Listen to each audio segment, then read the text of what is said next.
আসসালামু আলাইকুম প্রিয় দর্শক, আপনারা দেখছেন ইরফানস লাইভ মিক্স ইউটিউব চ্যানেল। আর আজকের বিশ্লেষণ খুব গুরুত্বপূর্ণ। আমরা আজ আলোচনা করব এসিআই ফর্মুলেশন পিএলসি নিয়ে। এই শেয়ারটি কি এখন ইনভেস্ট করার উপযুক্ত সময়, নাকি এটা কেবল একটা ফাঁদ?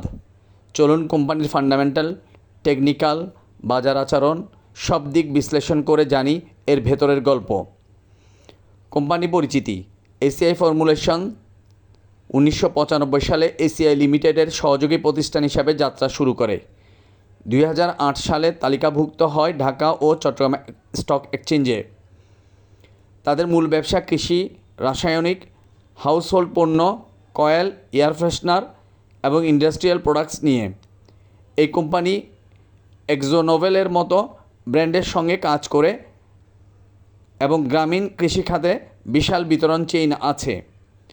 ফান্ডামেন্টাল অ্যানালাইসিস: এবার চলুন দেখি এর ভিতরের চিত্রগুলো। প্রজেক্টেড ইপিএস 11 টাকা 53 পয়সা, যা গত বছরের তুলনায় প্রায় দ্বিগুণ। পিই রেশিও মাত্র 11.69 গুণ। ডিভিডেন্ড প্রতি শেয়ারে 2 টাকা, yield 1.5%। NAV 75.59। Long term loan নেই, শর্ট টার্ম লোন 303 কোটি। এখানে সবচেয়ে ভালো দিক হলো কোম্পানির লাভ ও আয় বৃদ্ধি পাচ্ছে এবং রেগুলার ডিভিডেন্ড দিচ্ছে। তবে শর্ট টার্ম ঋণের পরিমাণ একটু বেশি, যা রিজার্ভ ও সারপ্লাসের তুলনায় বেশি, যেটা নজরে রাখতে হবে। আসুন বিশ্লেষণ করি টেকনিক্যাল অ্যানালাইসিস। 14 দিনের RSI 54.46, stable buy. Closing price 30 July 134 টাকা 80। রেজিস্ট্যান্স লেভেল 141 থেকে 144 টাকা। পিভট পয়েন্ট 139 টাকা। চার্ট বলছে শেয়ারটি আপট্রেন্ডে আছে।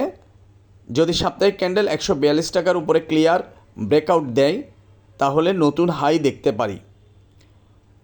বিশ্লেষণে দেখা যাচ্ছে শেয়ারটি একসময় শক্তিশালী সাপোর্ট লেভেল ছিল প্রায় 146-147 টাকার কাছাকাছি, তা এখন রেজিস্ট্যান্স হয়ে গেছে।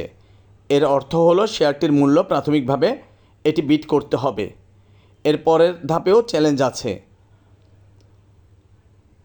অন্যদিকে একটি রেজিস্ট্যান্স লেভেল, যা সর্বোচ্চ মূল্যসীমা দেখা যাচ্ছে প্রায় 199.20 টাকার কাছাকাছি। যদি শেয়ারের দাম এই সীমা অতিক্রম করে, তবে দীর্ঘমেয়াদে এর মূল্য আরও বাড়তে পারে। 15 মে 2022 সাল থেকে দীর্ঘ ডাউন ট্রেন্ডে এই স্টকটি। এসিআই ফর্মুলেশনের তুলনামূলক বিশ্লেষণ করলে দেখা যায় 1 বছরের রিটার্ন 14.4%, যেখানে পুরো কেমিক্যাল খাত ছিল -12.3%। বাজার গড় রিটার্ন মাত্র 0.7%। ভোলাটিলিটি গড় 4.1%, খাত গড় 5.5%। মানে হলো এই শেয়ারটি শুধু লাভজনক নয়, বরং অন্যদের চেয়ে বেশি স্থিতিশীল। আসুন জেনে নিই ইনভেস্ট করার পক্ষে যুক্তি। ভালো ইপিএস ও রিটার্ন, কম পিই, ভালো মার্জিন, স্থিতিশীল ও কম ভোলাটাইল, রেগুলার ডিভিডেন্ড দিচ্ছে। আর সতর্কতামূলক দিকগুলো জেনে নিই। ঋণের পরিমাণ কিছুটা বেশি, আভ্যন্তরীণ লেনদেন ও শেয়ার হোল্ডারের গঠন স্পষ্ট নয়, নতুন উদ্ভাবনী ড্রাইভার কম। তবে একজন কনজারভেটিভ বিনিয়োগকারীর জন্য এটা হতে পারে চমৎকার একটি স্টক। সবশেষে বলবো, এসিআই ফর্মুলেশন হচ্ছে এমন একটি শেয়ার যেটি আপনাকে দ্রুত 30% রিটার্ন দেবে না, কিন্তু ধীরে ধীরে নিরাপদ মুনাফা এবং স্থিতিশীল ডিভিডেন্ড এনে দিতে পারে। যদি আপনি লং টার্ম হোল্ডার হন, তাহলে এই শেয়ারটি আপনার পোর্টফোলিওতে যুক্ত করার মতো। বন্ধুরা, ভিডিওটি যদি ভালো লেগে থাকে তাহলে একটি লাইক দিন, কমেন্ট লিখে জানান আপনি এসিআই ফর্মুলেশনে ইনভেস্ট করবেন কি না। আর যদি এমন বিশ্লেষণ নিয়মিত পেতে চান, তাহলে এখনই সাবস্ক্রাইব করুন ইরফানস লাইভ মিক্স চ্যানেলটিতে। আল্লাহ হাফেজ, দেখা হবে আগামী বিশ্লেষণে।